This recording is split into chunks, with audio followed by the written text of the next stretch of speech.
So we just lost ourselves a bit. So we were talking about what did you think parenting under five would be like before uh, you became a parent? Mm, yeah.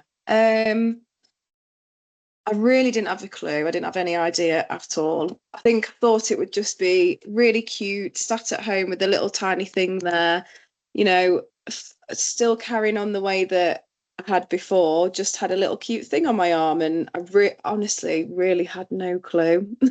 I had no younger siblings. Yeah, so Can I just plug it? But I did tell you. you did tell me, yeah. I did tell you. Um, I yeah, remember the conversations, and I do remember, yeah, another friend as well saying that it's not all cute, and it's not all cute and little bunnies and flowers and all of this that you think it might be. yeah, But you just kind of put it to the back of your mind. Everything people tell you, you want to have your own experience, and you also think, no, I don't, no, I'm not listening to that, and it just kind of reserves at the back, and then as soon as you really get to the reality, you're reminded of that again, and kind of like, yeah, yeah. okay. I think as well with that, um, you can't imagine it. You can't actually imagine the responsibility of looking after a new life. You know, that kind of that the whole thing with it is so powerful, isn't it? You've got a new life. You're so, it's quite overwhelming, the responsibility, isn't it? I think when you realize that, and we're going to have a think about, has it always been like that? You know, Yeah, do you think for parents, that overarching, feeling of responsibility for every aspect of development, every aspect of the environment, that we try now, perhaps, because with the knowledge that we'll discuss a bit later, with the knowledge we've got, has it always been like that? Have parents throughout the ages always had that sense of yeah. responsibility and anxiety? So we're going to have Mhm. a think about kind of then and now. Yeah. So we think, if we can think about, if the childhood we remember Hmm. growing up, and kind of, do we think, our parents went through that? Um, and this is where we can introduce, the idea of it. So like, if you think about your childhood, Mm. um, just think about some of the things, like, for me, one of the things that's very different for me, and for my children are grown up now. So even when they were young, I'm a grandma now, so I'm kind of thinking about it, how different it is for my grandchild. But like playing in the garden and the street without an adult constantly present. Now, did the adults Mm. not care? Or, were they doing something else? Was that because we give constant supervision, don't we? Because we're anxious. Yeah. Actually, we think about the amount of things that could happen.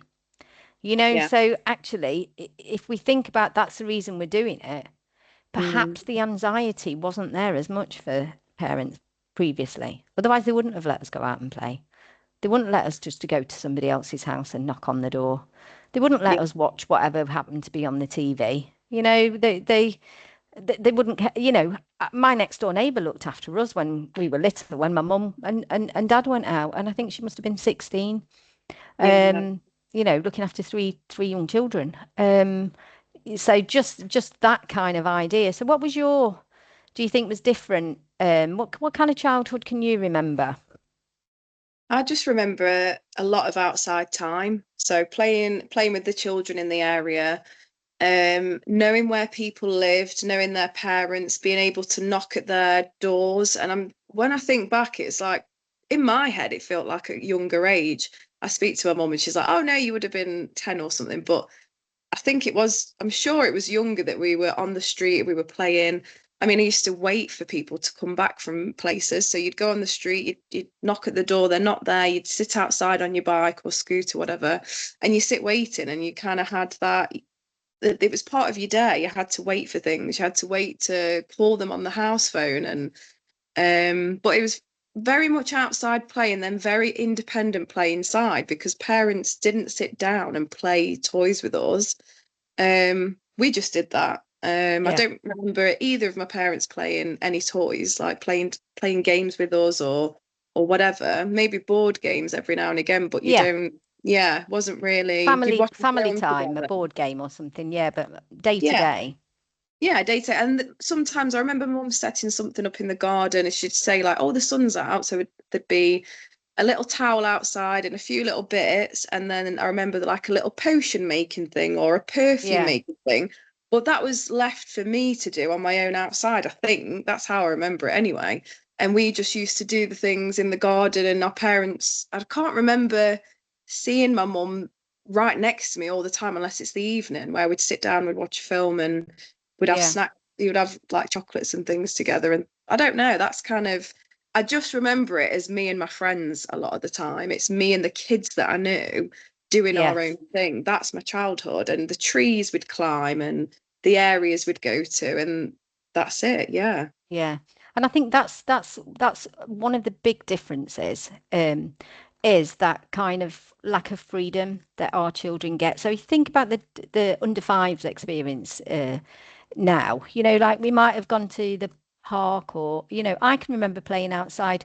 I think there was a lot of children around when I was younger. There was older children and younger children. I grew up on kind of an estate. So actually, and I used to I can remember looking after my little sister. She's 4 years younger. Um, Probably when I was about 8, I can remember taking her out in a pushchair, like, and looking. And my brother took me out in the pushchair when he was 8, so I was a baby. He's 8 years Oh, older, and left me at the park. He came home without me. When he got home, my mum said, "Oh, where's Brenda?" And he said, "Oh God, I left her at the park, and had to go back and get the park." So I think we were looked after quite a lot by older siblings as well. yeah. Older siblings had quite an input, didn't they, in children's? But again, it was children. There was not as much adult input, and I'm wondering, how much of that. There's obviously safety we have to consider, today, but how much is missing from a child's development by not having, um, so much adult input. So if you think about the under five experience now, you know, for a child to see another child, unless they've got siblings, Mm, play dates are arranged, or they see them in school, but again, that's very controlled, or even nurseries, controlled adult mm, environment, isn't it? It's yeah. um, parents accompany them almost everywhere. Mm, If we think about when we were on holiday, one of the loveliest things was your son playing with a little boy that he'd met. That was probably his mm, favorite part of the holiday, was, playing with another child. So, but yeah. yeah, they've got a lot of information. So what kind of differences do you think the children today have, their experiences? I think they probably have a lot more adult conversation because Noah seems to come away from nursery not really talking about the kids, talking about the ladies or what he said to the lady. This morning he said something like, "Oh, let's play nurseries. Let's play nurseries before we go in." I was like, "Right, okay." And it was him talking to the lady, practicing what to say to her about the thing he did yesterday. So and the things that he asks me are very, I mean, he's always been a good talker. Um, but the things they asked me are very practical adult things to, it's almost like I'm creating a mini adult. It's really strange. And I do sometimes our conversations, I'm thinking it's it like Yeah. it needs to be a bit more playful, but it's just he's around me all the time. And Yeah, yeah, because they have a lot of adult interaction, don't they? I mean, some children, um, probably still have a very similar childhood to we have. It depends on the parents. A lot of children have different experiences, but we're just talking about ours, aren't we? And yeah.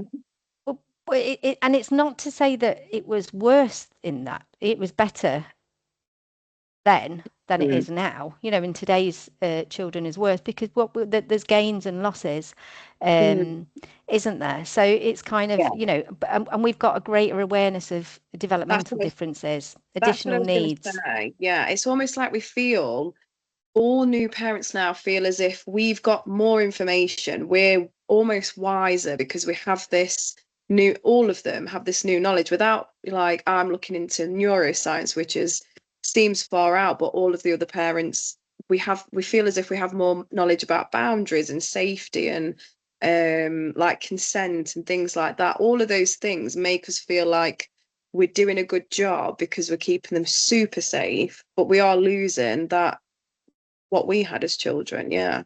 Yeah. So there's genuinely lots of positives, that our children are gaining. I mean, even just the knowledge of attachment, Yeah.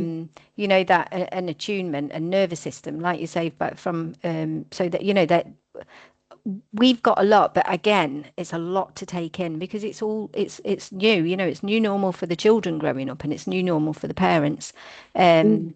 that uh, Yeah. are going through that. So I just want to have a think about now about what we've just been talking about, and think about, does the modern toddler come with a manual? If we're measuring it against something right or wrong. Um, I love that picture. um, so it's like, has our understanding of child development, has it made it harder simply just to be their parent? Yeah. In the sense of, we last session we were talking about attunement, and being attuned um, to our children. And I'd like you to perhaps consider, when does being attuned become hypervigilant? Mm. About how, having all that knowledge of the nervous system and how it works, because it's new to us, and we're not, we're just learning how to use it and how to recognize it and how to understand it in our everyday life. So when does, understanding our children better sometimes make it harder to just simply be their parent? Yeah. I think it does because it's not natural. It's like we're learning to drive a car and looking after a child at the same time. So it's like we've got all this stuff around. Well, if you can do it this way, they're going to feel so safe, so secure. They're going to, all their neurons will develop in a certain way for them to have a really good childhood. But you've got to do all these things first, work on yourself. You've got to get rid of all your childhood trauma. Everything's got to be released out of your body, and then you can be a great parent, and they're going to have a great life. And it's like, how are you supposed to do? How are you supposed to have that pressure and do that as you're getting on with your day and trying to figure out life anyway? It's really difficult. I Yeah. think, yeah, And it's again, hard. again, like you say, if we think about the kind of the basics of neuroscience, is, that you function better, your brain functions better if you are calm or Mm. relaxed or being able to use your energy better. Having the pressure of having to do that is Yeah, a little bit kind of like a paradox, isn't it? it is. Yeah, Um, you know the things if that the key work. is to try and keep yourself as stable and in control so that you're there for your child, worrying about it is kind Mm. of, something that's it's not going to do. So yeah, the thought of when does it being attuned become hypervigilant is something to really be aware of, because if it's causing you stress and anxiety, then it possibly needs a little bit of Yeah. changing, because you need to relax into it. But I also want, when we're thinking about you measuring a child against another parent or against what it says on a TikTok or on an Instagram reel, um, we've kind of perhaps got this, and parents have probably always had this, you know, um, the pressure to optimize childhood. Mm. Um, it's, when do we feel like ordinary childhood is not enough? Feeding, playing, Mm. the normal things, that sleeping, the basics of life. When does it feel not enough? Like you were saying about numbers and writing. Mm. Um, you know, when did it, or just an ordinary childhood, stop feeling like enough? Yeah, definitely. Because it's like with the if I think back, I can't, I mean, my mum probably did, but I can't remember uh, sitting down and going through